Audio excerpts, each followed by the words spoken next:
Comuna Docente Podcast. En el capítulo de hoy, Pedagogía de la crueldad.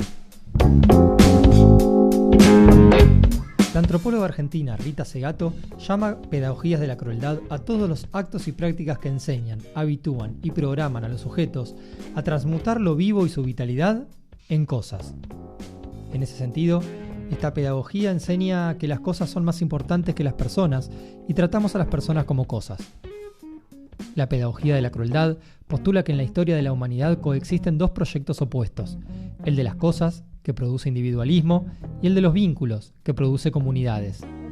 En nuestro país, es evidente que Milei lanzó un plan de guerra cruel contra el pueblo trabajador, los y las jubiladas, los y las docentes, los y las científicas y científicos, las mujeres, las niñeces, etc.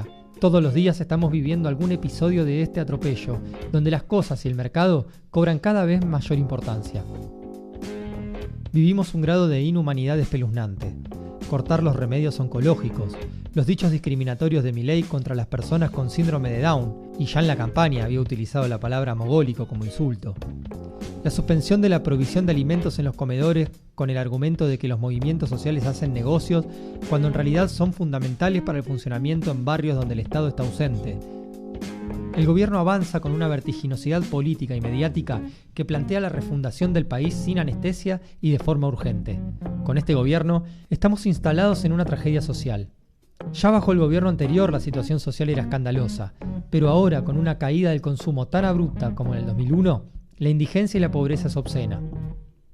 En este contexto, una niña de 12 años salió a robar útiles escolares en un comercio para poder ir a la escuela, mientras que se registran atropellos complementarios en el plano cultural. Frenó el inicio de clases en 5 nuevas universidades, prohibió el lenguaje inclusivo que ampliaba derechos, y en este marco de atropellos, Milei recortó fundamentalmente las partidas presupuestarias para educación que debe girar a cada provincia, el Fondo Nacional de Incentivo Docente, el FONID, conectividad, fondos de compensación salarial y demás partidas de educación.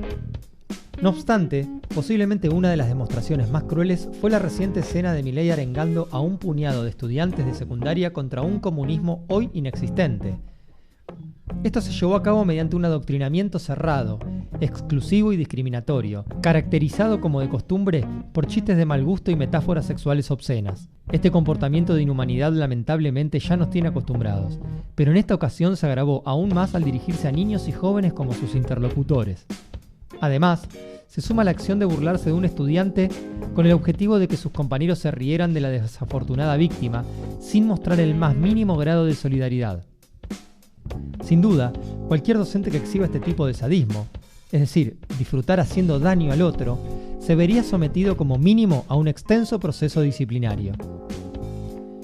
En un artículo publicado en revista Anfibia titulado Una sociedad estresada, el antropólogo Alejandro Grimson plantea que los líderes de la ultraderecha se erigen a sí mismos como salvadores y al mismo tiempo se presentan como víctimas de conspiraciones de la vieja política y los medios. Grimson sugiere que todo esto forma parte de la nueva industria del escándalo, en línea con la estrategia de Steve Bannon, quien, como estratega principal de Donald Trump y participante de la campaña presidencial de Jair Bolsonaro, abogaba por inundar la zona con mierda. Así, llegan 3 instrumentos ayudados por las nuevas formas de comunicación: la posverdad, las fake news y las teorías del complot, que buscan generar un estado de ansiedad y estrés sin precedentes. Buscan que la mayoría de sus electores habite mentalmente una realidad que sea inmune a los datos, a los argumentos y a los hechos. Entonces, ¿por qué hablar de pedagogía para una violencia tan obscena y excesiva?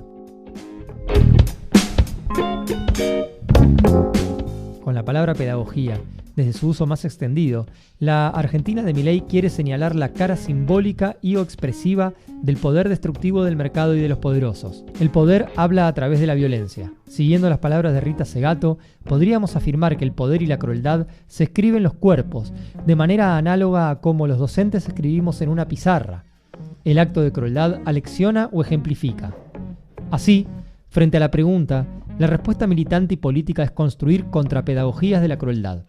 Una pedagogía en la cual los y las educadores demos prioridad a acciones comunitarias y colectivas en lugar de adoptar enfoques individualistas y violentos.